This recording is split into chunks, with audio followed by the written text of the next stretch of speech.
പിതാവും പുത്രനും പരിശുദ്ധ റൂഹായുമാകുന്ന സത്യേക ദൈവത്തിന്റെ വലിയ തിരുനാമത്തിൽ തനിക്ക് സ്തുതി. എന്നെ കേൾക്കുവാൻ സർവശക്തനായ ദൈവം വീണ്ടും ഇടയാക്കുന്ന എല്ലാ അനുഗ്രഹിക്കപ്പെട്ട പ്രേക്ഷകർക്കും കർത്തൃനാമത്തിൽ എൻ്റെ ഹൃദയംഗമായ സ്നേഹവന്ദനങ്ങൾ. ദൈവഹിതമെങ്കിൽ ഇന്ന് നിങ്ങളോടൊപ്പം പങ്കുവയ്ക്കുവാൻ ഞാൻ ആഗ്രഹിക്കുന്നത് യൂദിത്ത് വിശുദ്ധീകരിക്കപ്പെട്ട സൗന്ദര്യം, ദൈവത്തിൽ നങ്കൂരമിട്ട ധൈര്യം എന്ന വിഷയത്തെ പറ്റിയാണ്. പ്രിയപ്പെട്ട സഹോദരി സഹോദരന്മാരെ, യൂദിത്തിന്റെ പുസ്തകം അസാമാന്യയായ ഒരു സ്ത്രീയെ നമുക്ക് പരിചയപ്പെടുത്തുന്നു.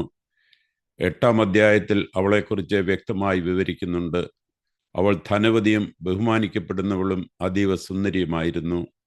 എന്നിരുന്നാലും അതിനേക്കാൾ പ്രധാനപ്പെട്ട ഒരു കാര്യം വിശുദ്ധ ഗ്രന്ഥം നമ്മെ അറിയിക്കുന്നു. അവൾ വിനീതയും ആത്മനിയന്ത്രണമുള്ളവളും പ്രാർത്ഥനാശീലയും ദൈവഭക്തയുമായിരുന്നു. ഭർത്താവായ മനേശയുടെ മരണശേഷം തൻ്റെ ദുഃഖം കയ്പായി മാറാനോ ലോകഭ്രമത്തിലേക്ക് തിരിയാനോ അവൾ അനുവദിച്ചില്ല. പകരം അവൾ ദൈവസമർപ്പണത്തിൽ കൂടുതൽ ആഴപ്പെട്ടു. നോമ്പിലും പ്രാർത്ഥനയിലും അവൾ ജീവിച്ചു. വൈദവ്യത്തിൻ്റെ വസ്ത്രങ്ങൾ ധരിച്ചു. ജീവിതത്തിൽ നിന്നല്ല, മറിച്ച് ആഡംബരങ്ങളിൽ നിന്നാണ് അവൾ പിൻവാങ്ങിയത്. ശ്രദ്ധിക്കപ്പെടാനോ പ്രണയത്തിനോ സാമൂഹിക അംഗീകാരത്തിനോ വേണ്ടി അവൾ സ്വയം നിർവചിച്ചില്ല. പ്രശസ്തിയും ദൃശ്യതയുമാണ് മൂല്യമെന്ന് കരുതുന്ന ലോകത്തിൽ ദൈവവുമായുള്ള രഹസ്യമായ സംസർഗത്തിലാണ് യൂദിത്ത് തൻ്റെ മൂല്യം കണ്ടെത്തിയത്. ലോകത്തോടുള്ള സൗഹൃദം ദൈവത്തോടുള്ള ശത്രുതയാണ്. യാക്കോബ് 4:4. ഇത് എഴുതപ്പെടുന്നതിന് എത്രയോ മുമ്പ് യൂദിത്ത് ഇത് മനസ്സിലാക്കിയിരുന്നു. അവൾ ലോകത്തിലായിരുന്നു, എന്നാൽ ലോകത്തിൻ്റെതായിരുന്നില്ല. അഹങ്കാരമില്ലാത്ത തീഷ്ണത. നഗരത്തിലെ നേതാക്കൾക്ക് ധൈര്യം ചോർന്നുപോയപ്പോൾ അവൾ ഉസിയായെ വ്യക്തതയോടും ധൈര്യത്തോടും കൂടെ നേരിട്ടു. എന്നിട്ടും അവൾ ആരെയും അപമാനിക്കുകയോ അവഹേളിക്കുകയോ ചെയ്തില്ല. ദൈവത്തിൻ്റെ മഹത്വത്തോടുള്ള ആദരവോടെ അവൾ സത്യം സംസാരിച്ചു.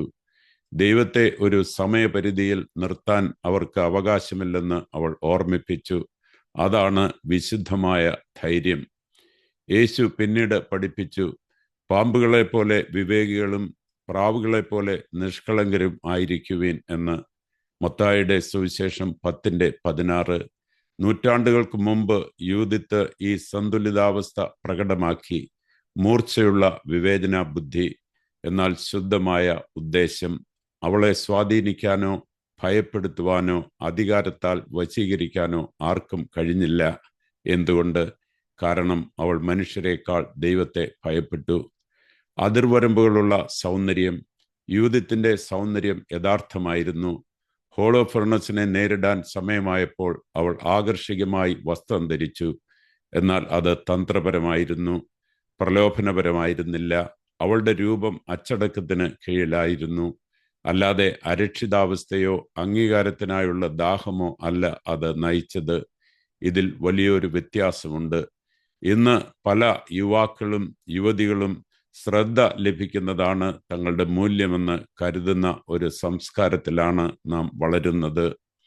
വെളിപ്പെടുത്തലുകൾ ശാക്തീകരണമായി തെറ്റിദ്ധരിക്കപ്പെടുന്നു. സാമൂഹിക അംഗീകാരം ഒരു കറൻസിയായി മാറിയിരിക്കുന്നു. വിവേചനമില്ലാതെ പ്രശംസകൾ ആഘോഷിക്കപ്പെടുന്നു. എന്നാൽ ജ്ഞാനമില്ലാത്ത അംഗീകാരം അപകടത്തിലേക്കുള്ള വാതിലായേക്കാം. ഇത് ഇരകളെ കുറ്റപ്പെടുന്നതിനെക്കുറിച്ചല്ല, തിന്മ ചെയ്യുന്നവർ തന്നെയാണ് അവരുടെ പ്രവൃത്തികൾക്ക് ഉത്തരവാദികൾ. ചൂഷണവും അക്രമവും ഒരിക്കലും ന്യായീകരിക്കാനാവില്ല. മറ്റുള്ളവരെ ഉപദ്രവിക്കുന്നവർ ദൈവത്തോട് ഉത്തരം പറയേണ്ടി വരുമെന്ന് വിശുദ്ധ ഗ്രന്ഥം വ്യക്തമാക്കുന്നു. എന്നാൽ പുരുഷന്മാരും സ്ത്രീകളും വിശുദ്ധിയിലേക്കും അന്തസ്സിലേക്കും ആത്മനിയന്ത്രണത്തിലേക്കും വരണമെന്ന് വിശുദ്ധ ഗ്രന്ഥം ആഹ്വാനം ചെയ്യുന്നു. പ്രശ്നം വസ്ത്രധാരണമല്ല, ഹൃദയത്തിൻ്റെ രൂപീകരണമാണ്. വ്യക്തിത്വം ക്രിസ്തുവിൽ വേരൂന്നിയതാകുമ്പോൾ ലാളിത്യം ബലഹീനതയല്ല, മറിച്ച് കരുത്തായി മാറുന്നു.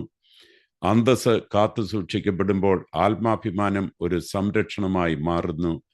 പരസ്പരമുള്ള ദൈവഛായയെ ബഹുമാനിക്കുവാൻ മാതാപിതാക്കൾ മക്കളെ പഠിപ്പിക്കുമ്പോൾ സമൂഹം സുഖപ്പെടുന്നു. യൂദിത്ത് തന്നെ പ്രദർശിപ്പിക്കുകയല്ല, വിശുദ്ധീകരിക്കുകയാണ് ചെയ്തത്. വിധിക്കാത്ത മാതൃക. മുറിപ്പെടുത്തുന്ന രീതിയിലോ നാണം കെടുത്തുന്ന രീതിയിലോ സംസാരിക്കാതിരിക്കാൻ നാം ശ്രദ്ധിക്കണം. ഇന്നത്തെ യുവാക്കളെയോ മാതാപിതാക്കളെയോ വിരൽ ചൂണ്ടുകയല്ല നമ്മുടെ ലക്ഷ്യം. ഓരോ തലമുറയും അതിൻ്റെതായ സമ്മർദ്ദങ്ങൾ നേരിടുന്നുണ്ട്. വിധിക്കാനല്ല, മറിച്ച് മാതൃകയായി ഉയരാനാണ് വിളി. അമീഷ് പോലുള്ള ചില സമൂഹങ്ങൾ അവരുടെ ലാളിത്യത്തോടും അച്ചടക്കമുള്ള ജീവിത ശൈലിയോടുമുള്ള പ്രതിബദ്ധതയാൽ ശ്രദ്ധിക്കപ്പെടാറുണ്ട്. ഒരു സമൂഹവും പൂർണ്ണമല്ലെങ്കിലും അവരുടെ ജീവിത രീതി ഇന്നും ലോകത്തിന് വിപരീതമായി ജീവിക്കാൻ സാധ്യമാണെന്ന് നമ്മെ ഓർമ്മിപ്പിക്കുന്നു. എന്നാൽ വിശുദ്ധി എന്നത് ഒരു സംസ്കാരത്തെ അനുകരിക്കലല്ല, അത് ഹൃദയത്തെ പാകപ്പെടുത്തുകയാണ്.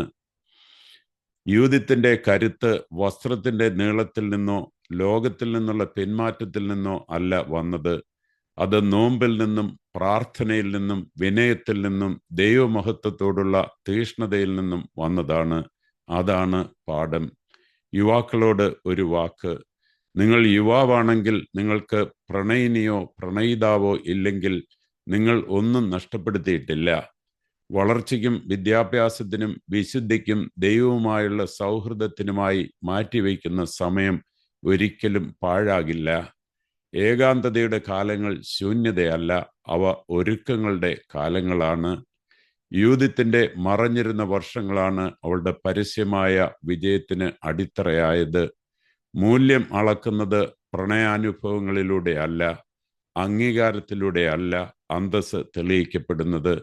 ജ്ഞാനത്താൽ നയിക്കപ്പെടുമ്പോഴാണ് സൗന്ദര്യം ഏറ്റവും സുരക്ഷിതമാകുന്നത്.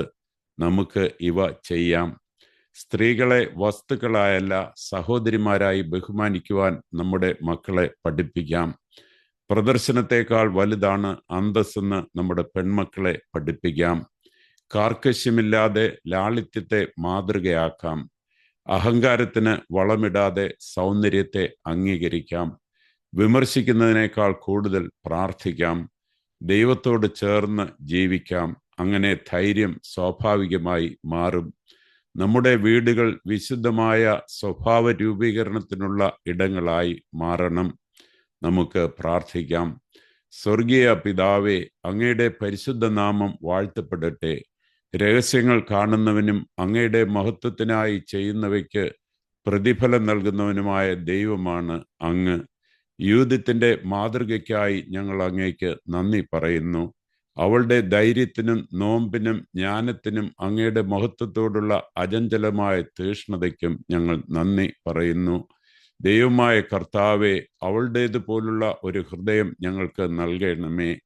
ലോകം ഞങ്ങളുടെ മക്കളെ ശ്രദ്ധയിലേക്കും അംഗീകാരത്തിലേക്കും വലിക്കുമ്പോൾ അവരെ അങ്ങയിൽ വേരൂന്നിയവരാക്കണമേ എന്ന് ഞങ്ങൾ താഴ്മയായി പ്രാർത്ഥിക്കുന്നു.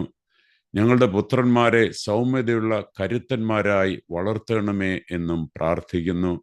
ഞങ്ങളുടെ പുത്രിമാരെ അന്തസ്സുള്ള സുന്ദരികളായി വളർത്തണമേ എന്നും പ്രാർത്ഥിക്കുന്നു. വഞ്ചനകളിൽ നിന്ന് അവരെ കാക്കുമാറാകണമേ. ദോഷങ്ങളിൽ നിന്ന് അവരെ സംരക്ഷിക്കണമേ. മാതൃകയാകുന്നതിൽ ഞങ്ങൾക്കുണ്ടായ വീഴ്ചകൾക്കും വഴികാട്ടുന്നതിലെ മൗനത്തിനും ഞങ്ങളോട് ക്ഷമിക്കണമേ. ഞങ്ങളിലെ വിധിയെ കാരുണ്യം കൊണ്ട് മാറ്റണമേ. ഭയത്തെ വിശ്വാസം കൊണ്ട് മാറ്റണമേ. അഹങ്കാരത്തെ പ്രാർത്ഥന കൊണ്ട് മാറ്റണമേ. യൂഥത്തിനെ പോലെ ധൈര്യമുള്ള പുരുഷന്മാരെയും സ്ത്രീകളെയും ഉയർത്തണമേ. അവർ വിമതരാകാനല്ല, ഭക്തിയുള്ളവരാകാൻ ആഗ്രഹിക്കട്ടെ. അഹങ്കാരികളാകാനല്ല, ധൈര്യശാലികളാകാൻ ആഗ്രഹിക്കട്ടെ. ലോകത്തിൽ കാണപ്പെടാനല്ല, അങ്ങയെ പ്രസാദിപ്പിക്കുവാൻ അവർ ആഗ്രഹിക്കട്ടെ. ആത്മാവിൻ്റെ ലാളിത്യത്താൽ ഞങ്ങളെ എല്ലാവരെയും അണിയിക്കണമേ. വിനയത്താൽ ഞങ്ങളെ അലങ്കരിക്കണമേ. ജ്ഞാനത്താൽ ഞങ്ങളെ കിരീടമണിയിക്കണമേ. ലോകത്തിൻ്റെ കയ്യടിയേക്കാൾ വലുതാണ് അങ്ങയുമായുള്ള സൗഹൃദമെന്ന് ഞങ്ങളുടെ ജീവിതം പ്രഘോഷിക്കട്ടെ. സത്യത്തിനു വേണ്ടി നിൽക്കേണ്ട സമയം വരുമ്പോൾ നോമ്പിലും പ്രാർത്ഥനയിലും വിശ്വാസത്തിലും ഉറച്ചു നിന്നുകൊണ്ട് അങ്ങയുടെ നാമമഹത്വത്തിനായി തയ്യാറുള്ളവരായി ഞങ്ങളെ കാണണമേ. ദൈവം നിങ്ങളെ എല്ലാവരെയും അനുഗ്രഹിക്കട്ടെ എന്ന് പ്രാർത്ഥിച്ചുകൊണ്ട് നിർത്തുന്നു. പിതാവിൻ്റെയും പുത്രൻ്റെയും പരിശുദ്ധാത്മാവിൻ്റെയും അതിപരിശുദ്ധമായ നാമത്തിൽ തന്നെ. ആമേൻ.